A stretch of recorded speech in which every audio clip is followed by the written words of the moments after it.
20 anos de casado, né? Não é fácil. Pra ela, né? Eu sou muito. Eu sei que tem eu falei isso, eu tenho umas três virtudes minhas, né? Eu sou muito. Às vezes muito chato, muito exigente, assim, porque. Às vezes, simples, em casa. É isso que eu falo, deixa eu animar tudo, né? Faço todo lugar, essas coisas assim. Então, a Silvani, ela tem muita atividade no trabalho, vende muita coisa, trabalha na escola.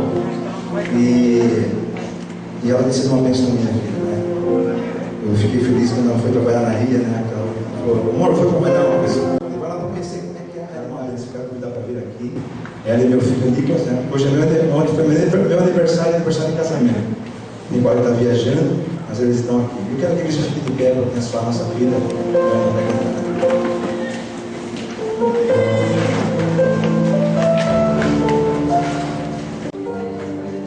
Seja dedicada a ele, como fala essa canção.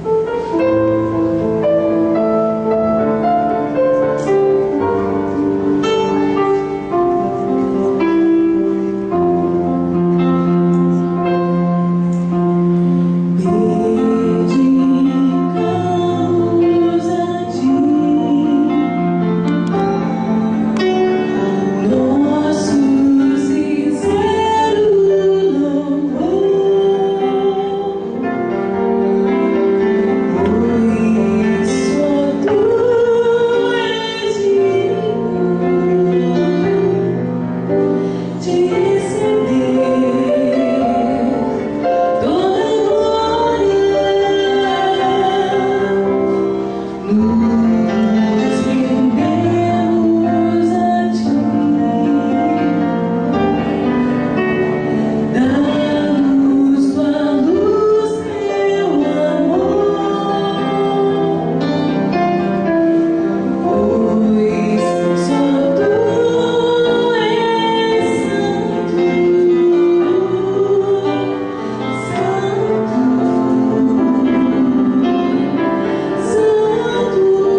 podem sentar.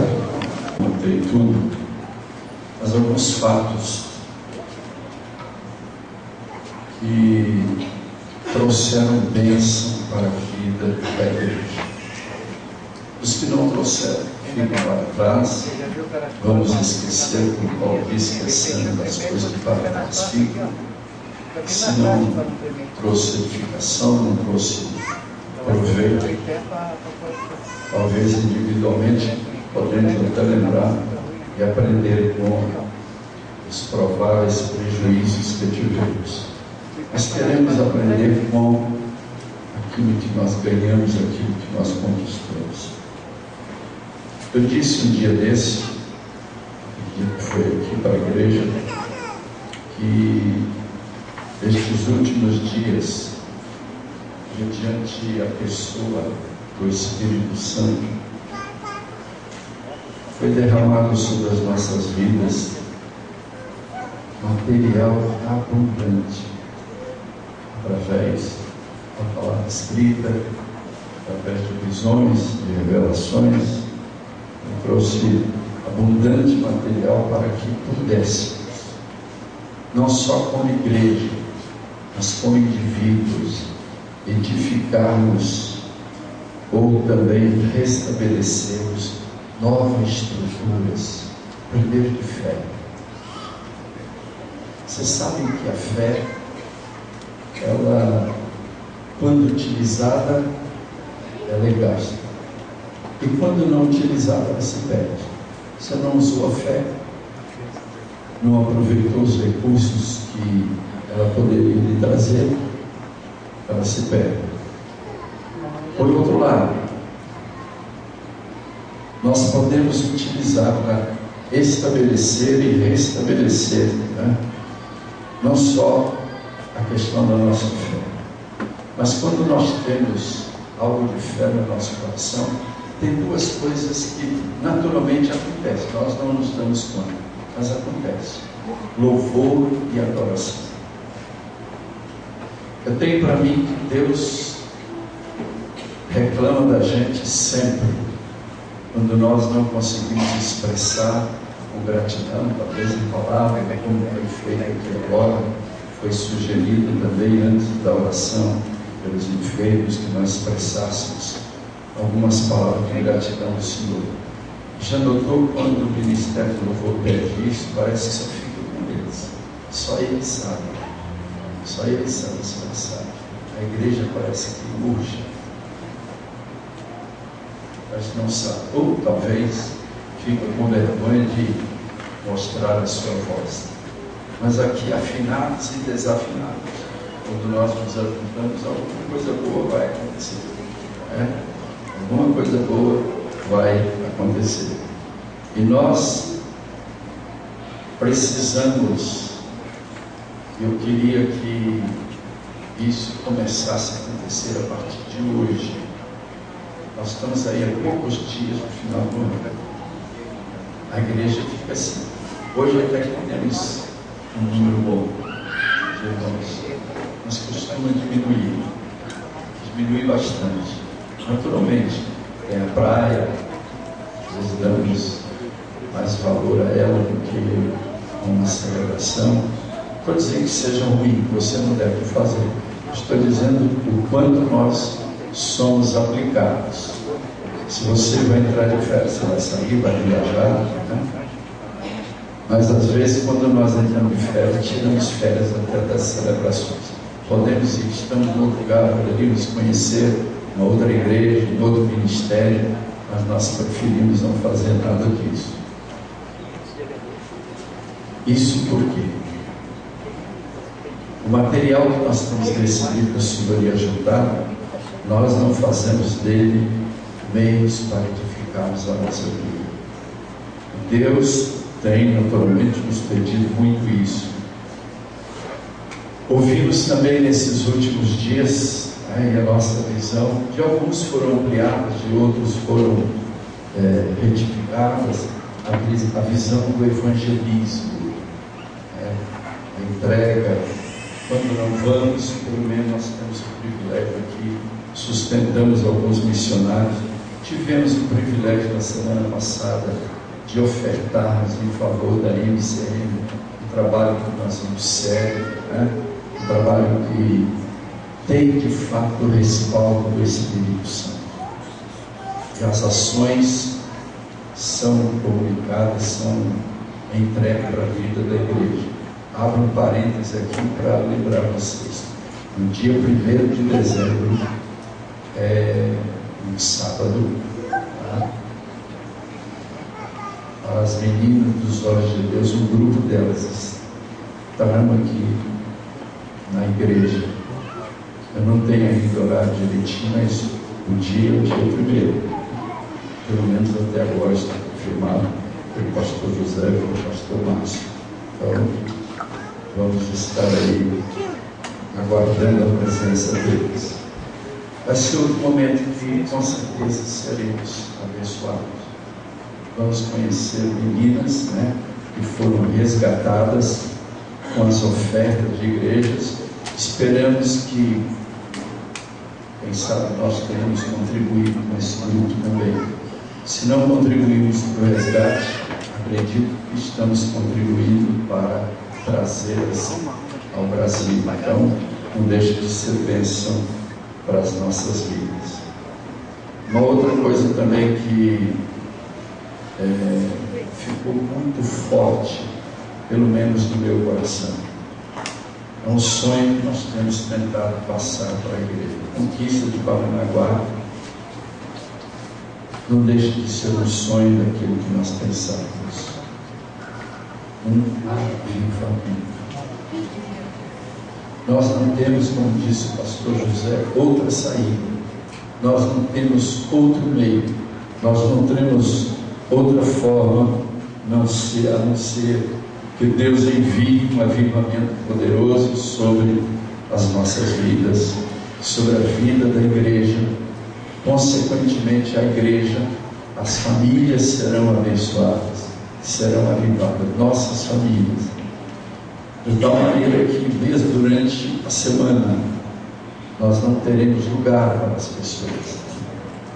E pessoas não vindas de outras igrejas, pessoas não vindas de outro grupo, mas pessoas que foram, como diz o castelhano, sacadas do inferno para a vida junto com a igreja, com outros irmãos.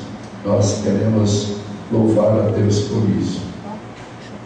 Mas me veio o coração, pelo menos, comentar em princípio o avivamento. Ele começa como?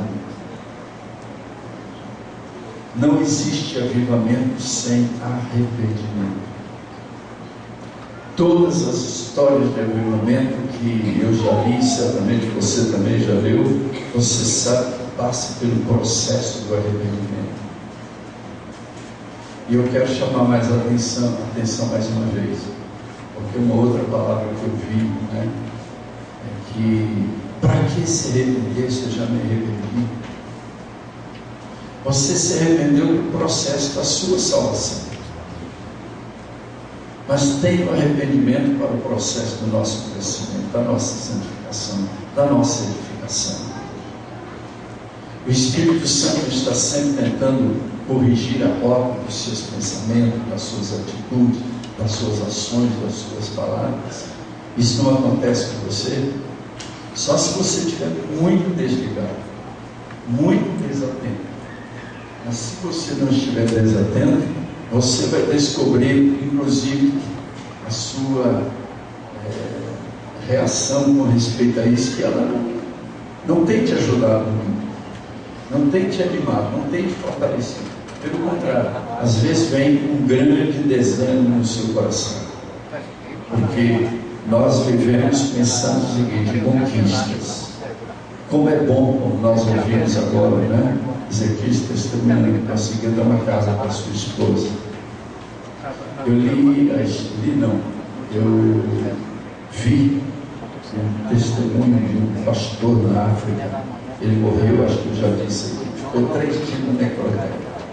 Se você ver a foto ou a imagem do necrotério, Você foge da cadeira onde você estiver sentado. É um horror. E ele ficou lá 3 dias. Mas antes dele ter desse falecimento, 3 dias, que consideraram ele como morto, a esposa dele chorando muito, dizendo: você não pode me deixar agora, você não pode fazer isso comigo. E os meninos, você não vai lembrar dele. Ele falou: eu já te dei uma casa. Agora cuide do ministério que Deus me deu. Porque alguns vão com a idade avançada, outros com a idade mais nova. Eu sou um desses. Deus me escolheu para ir agora. Falou: não, você não pode. Aí tem um prolongamento da história até que ele entra, não está de ponto, o coração dele para de bater. E tanto é verdade, pelo menos a declaração na fita, é que depois ele começa a ressuscitar. Claro, o coração dele começa a bater. Um dos pastores que estava presente, vendo o peito dele de cima para baixo, falou: ele está vivo. Só que a punha a mão dele estava dura com uma pedra, frio com uma pedra de gelo. Não, mas ele está morto. Não, mas o coração dele está batendo. Aí foi uma briga de fé, uns acreditando e outros não, né? Até que Deus moveu e ele ressuscitou. Muito interessante o testemunho. Eu tenho esse DVD, já tenho promessa. Os prometidos não sabem quem são, já veio no coração. Eu vou passar para eles lerem depois o vídeo, depois a gente pode emprestar para quem entrar na fila. Muito interessante. Mas o que eu estou querendo dizer? Porque o avivamento desse homem está relacionado a algo que Deus está fazendo na África. Uma missionária, o bom que eu sei o primeiro nome dele,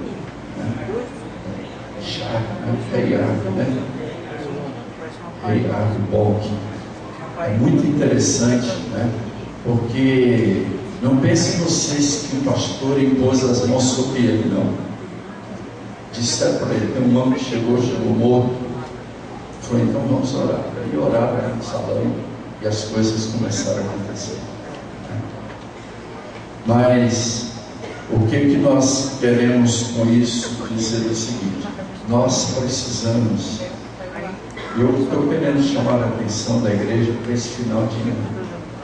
Nós podemos entrar no ano novo com muita expectativa, ou se nós terminarmos esse ano sem expectativa, iniciarmos o ano novo também sem nenhuma expectativa, a não ser questões pessoais. Mas mesmo as pessoais precisam entrar no contexto do avivamento de Deus. Suas finanças, sua saúde, a saúde dos irmãos da igreja, da sua célula, né? Situações difíceis que têm aparecido na vida da igreja, esses irmãos que estão vindo aí do que o TAS está fazendo, né? O trabalho, a proposta. Parece que domingo o Marcos vai fazer um chamamento aqui, e nós precisamos de muitos irmãos e muitas irmãs para fazer uma igreja. Nos deu um montão de roupas usadas, boas, né? Eles não vão fazer, então cederam para a gente. Já tínhamos algumas, estamos providenciando cestas, né? Eu queria que você olhasse isso aí e entrasse nesse projeto também, porque pode ser por aí que Deus vai começar na sua vida algo novo. Você nunca pensou: não, esse negócio de atender as pessoas necessitadas, eu quero ganhar almas para Jesus, eu quero ir com a Bíblia na casa dele. Você pode fazer as duas coisas ao mesmo tempo. Uma pode ser o encaminhamento para a outra, ou seja, a sua participação nesse projeto pode ser um encaminhamento para você entrar nas casas e falar de Jesus, orar. São pessoas que são carentes de tudo que você puder imaginar, né? Eles têm necessidade. Eu fiquei impressionado quando eu soube de 2 crianças bicho de pé nas mãos de dos pais, precisavam sem terra, tanto bicho de pé que tinha. Você tem coragem de entrar numa casa dessa? Eles sobem pelas paredes, sobem pelo seu calçado, entram no seu pé. Você tem coragem de ir? Está entendendo mais? São coisas pequenas. não estamos correndo perigo de morte nem nada, mas é um ambiente de miséria, como às vezes nós temos ouvido aqui, e nós temos dificuldade de ajustar o nosso coração a esse chamamento, que é um chamamento da igreja. O DAS é um departamento da igreja, um braço estendido da igreja, cuidando de uma área que nem todos cuidam, nem todos estão envolvidos, né? Então seria interessante isso aí, você estudar agora. E uma outra coisa, ou seja, essa frase nós precisamos ajustar nossa mente à mente de Deus. O que Deus pensa? Muitas vezes nós recebemos a revelação de que Deus está pensando agora sobre alguém, sobre nós. Aquele momento que você é incomodado para orar, para clamar, para suplicar a Deus uma intervenção sobre a vida do irmão, porque você pensa assim, mas por que eu pensei nele agora? Por que me veio à mente? E vem com incomodação, vem com uma insistência. Enquanto você não levanta para orar, você não aquieta o seu coração, você não se acalma. Porque aqui, amados, é um ambiente muito bom, é agradável, nós louvamos o Senhor e adorarmos, bem dizer, né? Mas nós temos situações do lado de fora da igreja, ou com a vida de irmãos da igreja, que é muito diferente do que nós vivenciamos aqui. Eles precisam, mas precisam da minha ajuda, precisam da sua ajuda, precisam estender da nossa mão. Às vezes precisamos falar sério, às vezes precisamos de falar com brandura, às vezes precisamos de falar com mais amor do que nós admitimos que falamos da primeira vez. Mas é uma maneira, um processo de Deus fazer algo no nosso coração e nas nossas vidas. Eu queria que você abrisse João capítulo 15. João capítulo 15, verso 2.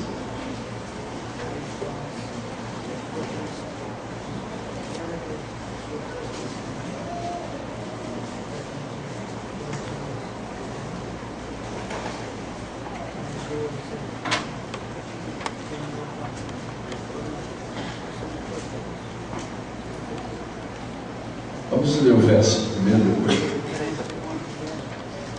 Eu sou a videira e meu pai é o agricultor. Todo ramo que estando em mim não der fruto, ele o corta. Não sei, a sua tradução talvez esteja assim, ele poda. A poda tem um objetivo, ela tem um propósito, ou seja, que aquela planta produza mais fruto. É isso que Jesus está dizendo. Todo fruto e todo que dá fruto limpa para que produza mais fruto ainda. Um dos primeiros processos de Deus na nossa vida para a questão do avivamento pessoal ou coletivo é podar. É cortar os excessos que estão na nossa vida. Nós queremos emagrecer, nós cortamos um pouco a alimentação. Quando nós queremos engordar, nós aumentamos a alimentação com cuidado, é por aí. Mas na questão do excesso, há sempre uma poda. E quando se poda, a produção vai ser aumentada. Uma das intenções de Deus conosco, eu acredito que no próximo ano, será de podar. Ele pode começar a podar desde já. Isso vai acontecer se você permitir, se você abrir mão para isso. Você quer produzir mais frutos. Você quer que o Senhor se agrade de você muito mais do que tem agradado até agora. É preciso que você permita que o Senhor faça isso. Deus nos poda primeiro para que possamos dar frutos. Observe aí, 1 Reis, capítulo 18, verso 41.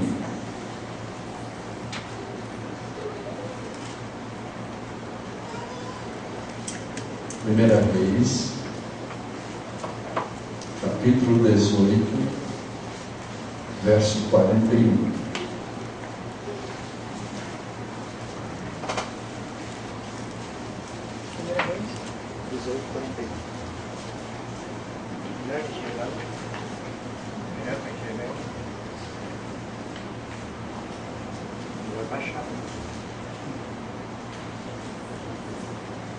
se não todos, mas a maioria conhece esse texto relacionado a Elias e aos profetas de Baal.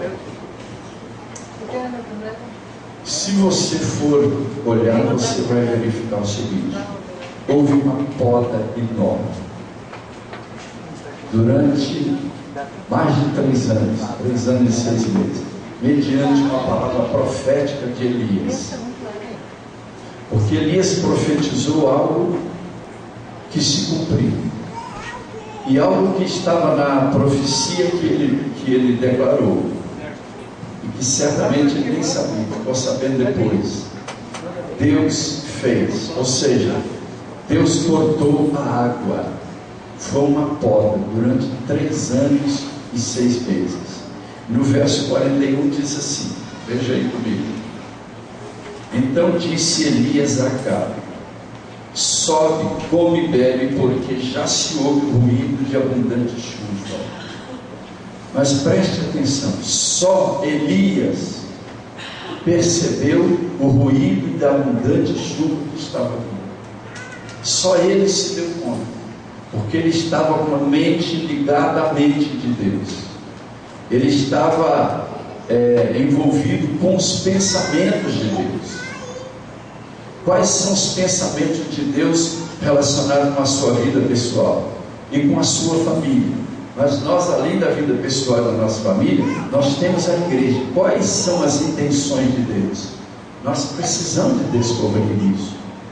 Penso eu, naturalmente, Elias, quando profetizou a escassez de chuva durante esse período, ele não imaginava as coisas que iriam acontecer.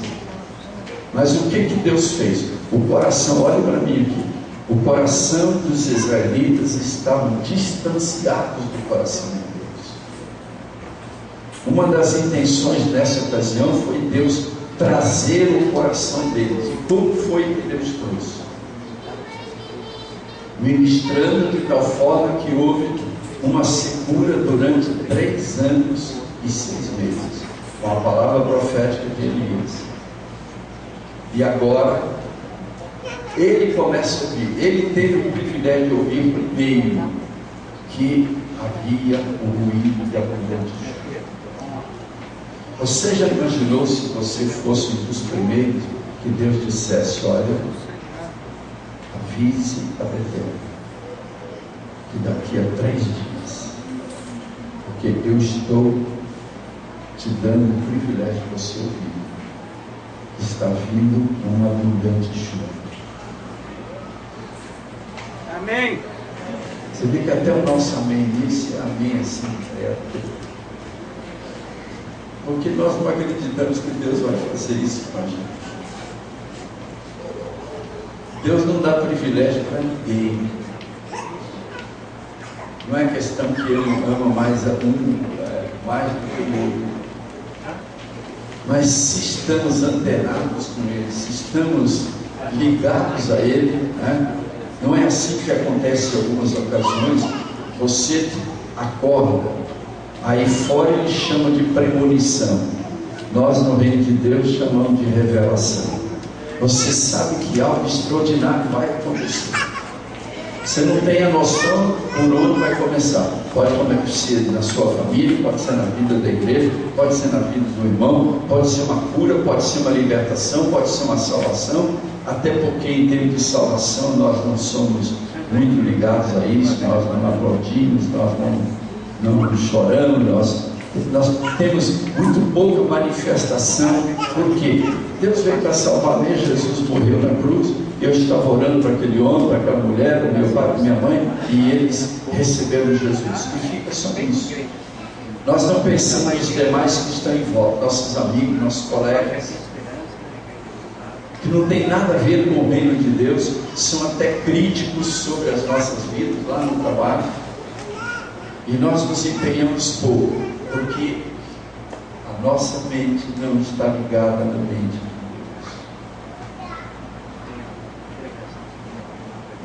É muito difícil a gente dizer um amém em relação a isso, mas nós poderíamos fazer esse amém sem constrangimento. porque nossa mente nem sempre está ligada. Nós ligamos um pouco. Um dia desse eu comentei aqui, eu quero reprisar isso nessa noite. Nós tivemos um tempo, talvez a culpa seja minha, não sei, então parece que a semente não foi bem plantada. Mas nós criamos expectativas para virmos para celebrações, seja de céu, seja de sábado dos moços, seja de quinta-feira e seja de domingo à noite. Não importa qual é a celebração, se vai ter muita gente ou pouca gente, nós esquecemos que o principal, se nós clamarmos, ele vai estar presente, que é Jesus. Se ele estiver presente, a celebração vai ser um espetáculo, vai ser muito boa, vai abençoar o teu coração, vai abençoar o coração de quem estiver presente. Mas nós, em primeiro lugar, nós não criamos essa expectativa. Sabe por quê? Nós viemos para a igreja com o celular, nós não nos preocupamos em desligar. Nós temos coragem até de responder o e-mail pelo celular, que é de cabeça baixa. Tem muita gente que ninguém está vendo, só quem estiver lá, para quem está do lado é amigo, conhecido, assim importa. Nós ficamos mais na expectativa de receber um recado do que o recado que Deus possa dar. Depois nós queremos achar ruim porque as coisas não aconteceram como você queria. Mas claro, você não estava preparado. Você não está preparado. Eu quero lembrar uma coisa, Deus não desperdiça nada. Lembra a multiplicação dos pães? Primeira multiplicação tinha quantos pães? Que era só os pães, deixa o peixe para depois. A primeira multiplicação tinha 5. A segunda tinha 2. Ou 5 mais 2. 7 pães ou 7 peixes? 7 pães ou 7 peixes? Não estou falando da primeira.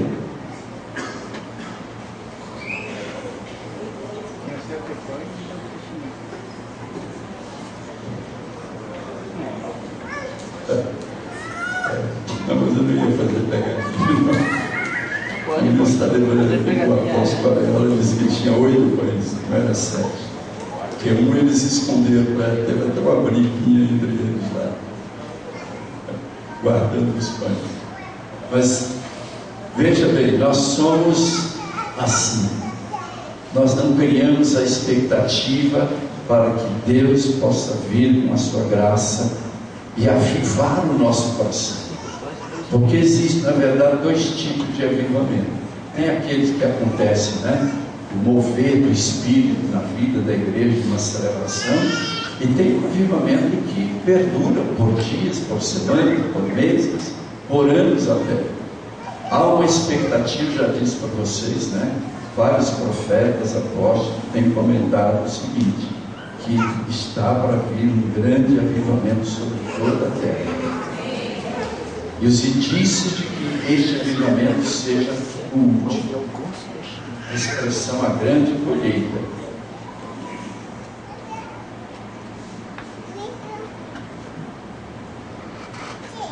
Eu vou tentar colocar ali naquela parede ali, de vez em quando a gente usa ela para colocar uma foto. Alguém me falou aí, eu pensei que, ora vem, Senhor Jesus. Queria que quando você entrasse para a oração, para louvar, para adorar, pudesse detectar ali na parede, bem grande, e que o seu coração realmente possa se comover. E você se preparar. Porque uma coisa é certa, se ele não vier antes, você vai ao encontro dele. Então, de qualquer maneira, você tem que estar preparado. É preciso que você esteja preparado para isso. Então, a primeira coisa, nós precisamos estar ligados com a mente de Deus. O que Deus está pensando?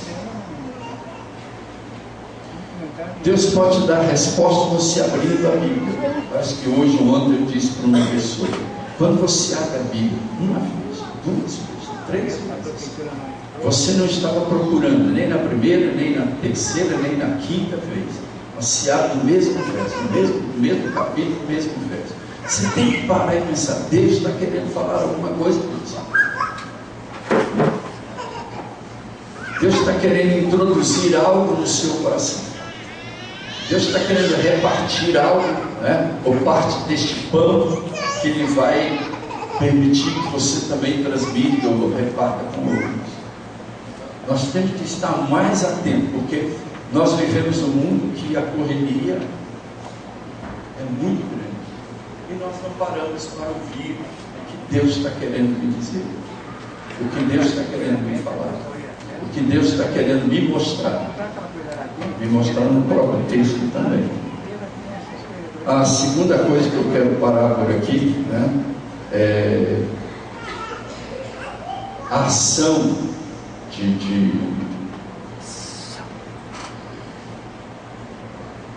Elias. Foi uma ação programada por Deus. Mas primeiro, o que ele precisou de fazer? Deus fez através dele. Fez com que não chovesse. Preste atenção, amados. Olha aqui para mim, por favor. Algumas escassez na nossa vida, inclusive da própria presença dele, que ontem era abundante, hoje está menos abundante. Hoje não é tanto como foi no dia de ontem. O ontem pode ser um mês, pode ser um ano, pode ser 2 anos atrás.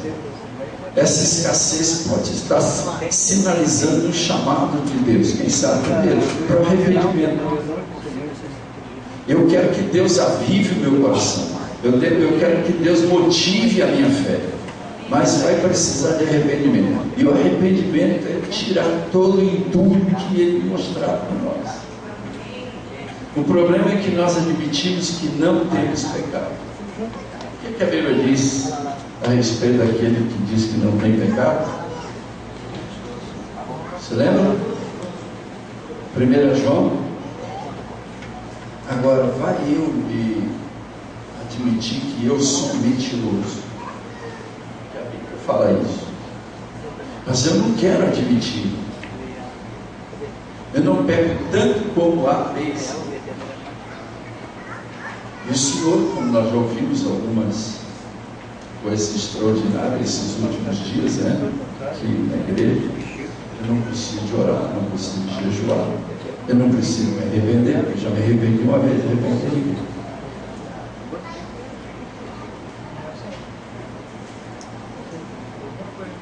Quem sabe a escassez que qualquer um de nós possamos estar tendo está relacionada exatamente com uma ação de Deus, porque Deus não é mau, ou é mau. O que a Bíblia diz a respeito de Deus? Que Ele é bom. Deus é bom. Deus é muito bom. Nós louvamos a Ele pela bondade dEle, que se manifesta em misericórdia, em compaixão, em graça, né? Nós louvamos ao Senhor por isso. Mas, amados, que Deus possa mover o seu coração. Acho que tem mais um verso que eu precisaria dizer aqui. Assim, porque já se ouve ruído de abundante chuva. Qual é o nome do seu ouvido como eu? Tem algum ruído? É barulho de água da praia, pastor. Bota a orelha. Isso é um ouvido, está entupido. Tem ruído de chuva?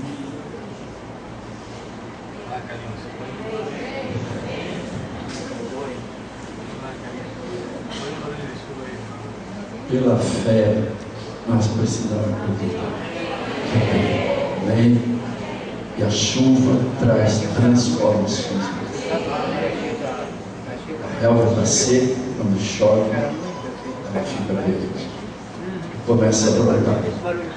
Começa posteriormente a frutificar. Que Deus possa fazer isso conosco. Amém? Eu gostaria que nesses dias vocês estando lendo a Bíblia,